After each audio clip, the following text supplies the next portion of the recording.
पैगंबर ने दाढ़ी चूम के कहा था एक माह रमजान आएगा या अली जिसमें तेरी दाढ़ी खून से रंगीन हो जाएगी। अमीर अल मोमिनीन ने इसी 40 हिजरी के माह मुबारक से पहले खिजाब करना छोड़ दिया। इसे पैगंबर दाढ़ी चूम के बतला गए हों। एक दिन मेरे मौला ने इमाम हुसैन की दाढ़ी को चूमना शुरू कर दिया। पूरी मक्तल की जिम्मेदारी से उलमाए कराम तशरीफ फरमाए, उनकी दुआ लेते हुए ये फिक्रा सादात उज़्ज़ाम की इजाजत से अर्ज करना था। इमाम हुसैन की दाढ़ी को अमीर अल मोमिनीन ने चूमना शुरू कर दिया। हुसैन ने पूछा, बाबा मेरी दाढ़ी को क्यों चूमते हैं? कहा एक दिन तेरे नाना ने मेरी दाढ़ी चूमी थी, लेकिन मेरा लाल तेरी दाढ़ी का ज्यादा हक है कि इसे चूमा जाए। हुसैन ने पूछा क्यों बाबा? का मेरी दाढ़ी तो एक मेरे खून से रंगीन हो और तेरी दाढ़ी कभी अली असगर के खून से, कभी अकबर के खून। अजरुकुम अल्लाह, अजरुकुम जअलकुमुल्लाहु मिनल बाकी। कोई खैर गुजरेगा तो उसे पता चलेगा कि अली के अपने हैं जो मट्टी में बैठ कर रोगे। हुसैन की माँ तुम्हारा रात के इस वक्त मट्टी पर बैठकर गरीब के गम में इस तरह से रोना कबूल करे। रोना ना आए तो हाय कर देना, हाय कर देना। रोने के लिए तो यही फिक्रा काफी है। ईद भी आ गई है, ज़ैनब भी यतीम हो।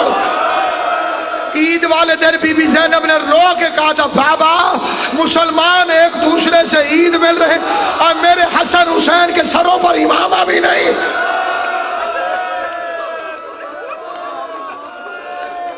हमें इनकार नहीं कि ये ईद नहीं, लेकिन ईद सादगी से मनाना, अली की आजादारी के लिए सादगी से मनाना, कोयटा लाहौर कराची के शोहदा के लिए सादगी से मनाना। किसी के घर में 100 साल का बुढ़ा मर जाए, उन्हें कहो ईद मुबारक, वो कहते हमने नहीं मनाई, हमारा दादा मर गया था। तुम्हारे घरों में तो लाशों के अंबार लग गए। 50 से ज्यादा लाशें पड़ी हुई हैं हमारे दरवाजे पर। फातिमा ज़हरा की कसम, जाओ उन दिलों से जाके पूछो। एक मोमिन था, बम का धमाका हुआ, उसकी एक टांग भी उड़ गई, घर के 3 अफराद भी मर गए। जो बच्ची हाथ में थी वो आधी रह गई। आधी बच्ची को उठा के वो सैयद खड़ा हुआ। तो किसी ने कहा बड़ा अफसोस हुआ। कहते अफसोस न कहे, अली असगर का सदका दे दिया। किस कौम को मरने से डराते हो, किस कौम को मौत की लोरियां सुनाते हो? आले मोहम्मद की इज्जत की कसम खा के कहता हूँ, अज़ादारान इमाम मज़लूम, ये एक रोजेदार इमाम की शहादत बनाने वालों, रहती दुनिया तक अली अली होगा, रहती दुनिया तक हुसैन हुसैन होगा। न जुलूस रुकेगा, न मजलिस, न आज़ादारी रुकेगी। हुकूमतें टूट जाएंगी, दुश्मन मारे जाएंगे। आज़ादारी के रास्ते में रुकावट न बनना, वरना तुम्हारा नाम और निशान भी बाकी न रहेगा। ये किसी आज़ादार की वजह से नहीं, ये किसी बानी की वजह से नहीं, ये किसी जाकिर की वजह से नहीं। इस आज़ादारी को बकिया की टूटी हुई कब्र से कोई हुसैन की मां दुआएं दे रही।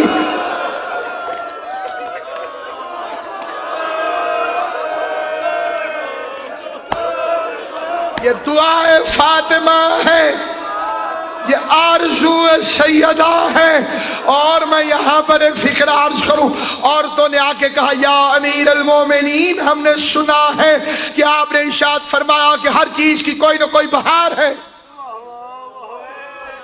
और तलावत कुरान की बहार माह रमजान है। मौला ने फरमाया सच है। औरतें कहती है, मौला हमने सुना है, आपने ये भी फरमाया है कि आसमान वालों के लिए जमीन पर वो घर सितारों की तरह चमकते हैं जहाँ कुरान की तिलावत होती है। मौला ने फरमाया सच है। उसने कहा, मौला हमारे मर्द तो कुरान पढ़ाते हैं, हम मस्तूरात हैं, हम नहीं आ सकती मस्जिद में। हमने सुना है कि आपकी बेटी का लहजा बहू आपकी तरह।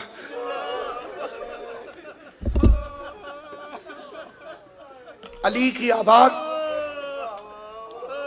सारी दुनिया को अच्छी लगती होगी, लेकिन 2 हस्तियां, इस फिक्रे को सारी जिंदगी याद रखना, 2 हस्तियां अली के लहजे की आशिक हैं। वो जब भी बोलती हैं अली की तरह बोलती, एक अल्लाह, एक ज़ैनब। कभी अल्लाह बोले तो अली की तरह बोलता है, اور کبھی زینب عالیہ بولے تو علی کی طرح بولتی ہے. اب جسے رونا نہ آئے وہ نظریں جھکا لے. میں فکرہ آخری پڑھنے لگا. زندگی بخیر تو پھر تفصیلی بات ہوگی, ابھی اسی وقت ختم کر رہا ہوں. عزاداران امیر خدا بانیان مجلس کی محنت کو قبول کرے. آل محمد کا کریم خالق ان کے مرحومین کی مغفرت فرمائے اور شہداء کے درجات بلند فرمائے اور قائم آل محمد کے ظہور میں تعجیل فرمائے. یہ شر و فساد ختم ہوگا جب حجت خدا آئیں گے, جب فاطمہ کا بیٹا آئے گا, جب علی کا لخت جگر آئے گا. اللہ کسی کو یہاں سے خالی واپس نہ بھیجے. سب کی دعائیں, منتیں, مرادیں, حاجتیں حضرت حجت خدا کے صدقے میں خدا قبول فرما لیجئے. میں نے ختم کر دی بات. عورتیں جانے لگی قرآن پڑھنے, لیکن جب 40 ہجری والا رمضان آیا جاتی تھی عورتیں قرآن پڑھنے اور آتی تھی ماتم کرتی ہوئی, سر پیٹتی ہوئی, روتی ہوئی. کسی نے پوچھا گئی تو علی کی بیٹی سے قرآن پڑھنے تھی, یہ روتی ہوئی واپس کیوں آتی ہو؟ کہنے لگی جب سے یہ ماہ رمضان شروع ہوا ہے علی کی بیٹی کے درس کے رنگ تبدیل ہو گئے ہیں. پہلے قرآن پڑھ کے سناتی ہے, پھر آواز دے کے کہتی ہے کوفے کی عورتوں ذرا قرآن سے نظر ہٹاؤ میری طرف دیکھو, قرآن سے نظر ہٹاؤ میری طرف دیکھو, قرآن سے نظر ہٹاؤ میری طرف دیکھو. ادھر عورتیں قرآن سے نظر ہٹا کر بی بی کی طرف دیکھتی ہے, ادھر علی کی بیٹی پہلے سر سے چادر ہٹاتی ہے, پھر اپنے بالوں کو کھول کے رو کے کہتی ہے کوفے کی عورتوں مجھے اس رنگ میں بھی پہچان لو, کہیں ایسا نہ ہو کل زینب تمہاری ماتم کرو ماتم کر کے کل زینب تمہاری مہمان بنے, تم کو بی بی ہم نے پہچانا نہیں, ہم نے تو برقعے میں دیکھا تھا. یہ بے مخنو چادر حیدر کرار کے بعد علی کی بیٹیاں شامیہ بستند بازو زینب و کلثوم را ای فلک و ابتدا ای انتہا اہل ماتم علی